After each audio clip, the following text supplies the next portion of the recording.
Welcome to Around the Horn for FantasyAlarm.com. I'm your host, Ray Flowers. Couple of big moves today, power moves by the Red Sox. Let's start out with the one to bring in Hanley Ramirez. The 30-year-old agrees to a 4-year, $88 million deal, according to Ken Rosenthal. There's a $22 million vesting option, so it can become a 5-year deal. 4 years, $88 million. A lot of annual money for Hanram. Not a long contract, though. Probably a good move for the Red Sox in that respect. 30 years old is Hanley Ramirez. 3 of the last 4 seasons, he hasn't played 130 games. That's a concern. A career 300 hitter, he's failed to hit 285 in 3 of the last 4 years. Last 2 years, he's played well over 200 games. He's only stolen 24 bases. So what is Hanley Ramirez? He is a potential superstar. He still has 25, 30 home run power. He could steal 15 or 20 bases. No reason to think he couldn't hit 280 plus. He could hit 300 in Fenway. Lots to like about the bat. The contract, again, not bad. Question becomes, where does he play on the field? That question was complicated by the second move the Red Sox made.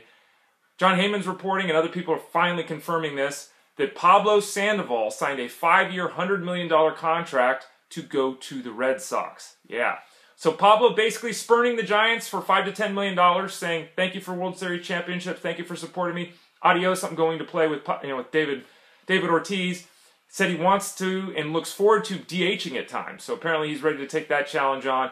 Sandoval tells the Bay Area to take a hike, and he goes to the East Coast. So there's probably going to be a lot of hurt feelings in the Bay Area, and there should be, because there's $10 million, Pablo. Disappointed in you, my friend. In terms of the baseball move, what happens here? Because Big Papi is still there, and he will DH. So that's not a position that Sandoval is going to fill on a full-time basis, obviously, in 2015. Hanley Ramirez, Pablo Sandoval, they both play third base, right? Xander Bogaerts, shortstop, third base. Are the Red Sox going to move on from Bogaerts? Highly doubtful, you would think, because he's a cheap player with a very bright future.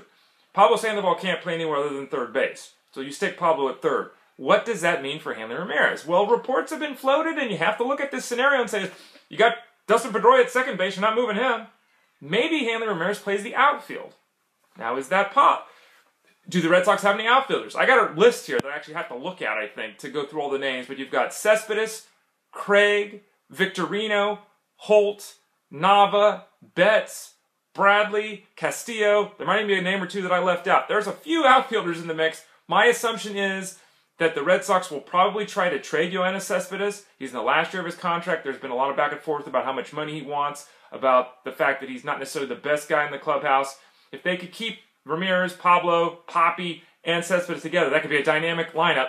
But they may not have the option because they may not have a place to play all those guys. What does this do for the Giants, by the way? Reports suggest the Giants might be targeting John Lester now. I mean, they could always use another arm. Who couldn't? Yasmani Thomas, the Cuban-born player. Giants have been closely tied to him. Giants need a third baseman. The best third baseman left on the market is Chase Headley now. Chase Headley's probably in line for a pretty good payday with all the other third basemen signing. Whether he goes to San Francisco or not remains to be seen. Giants have a big hole in their lineup, though, that they're going to need to fill.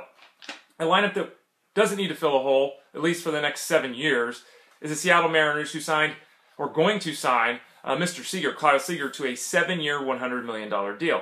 In this environment, not a crazy deal at all. We just talked about Pablo getting the same amount of money for 5 years versus 7 for Seager.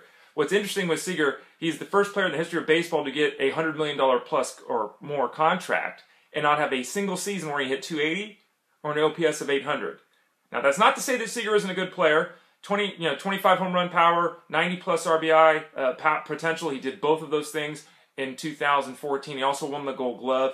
20 home runs each of the last 3 seasons for the third sacker in the last 2 years. Been very consistent. He's a very solid option. The top 10 player, obviously, in the fantasy game. Steals a base, too. He's got the ability to go in that 7 to 13 range at the steal mark. Good player. Solid signing. Would always been nice to see him play in another ballpark, but there's no reason to think there's any give or any letdown in 2015. With Kyle Seager.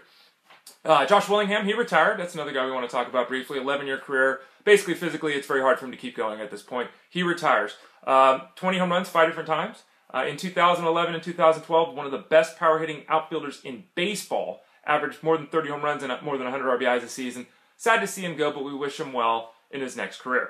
Hall of Fame voting gets started, and I'll go through this as we get closer to the actual results, but the ballots have been announced. I think that obviously Craig Biggio got 74.8% of the vote last time. You need 75% to qualify.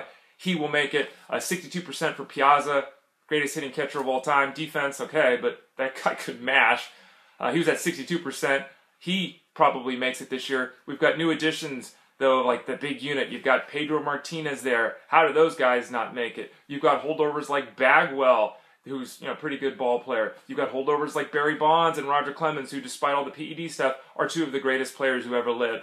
Lots of names, lots of players to concern themselves with. Very interesting to see who gets in and who doesn't get in this season. A lot of it's probably going to have to do with the perception of the PED. We continue to see that be an issue. I wish it wasn't, but it is. Finally, let's talk about the situation with Giancarlo Stanton. Talked about it the other day, 13 years, $325 million. Just found this very interesting. There's no state tax in Florida. So let's assume he stays in Florida for the 13 years career. He makes that $325 million.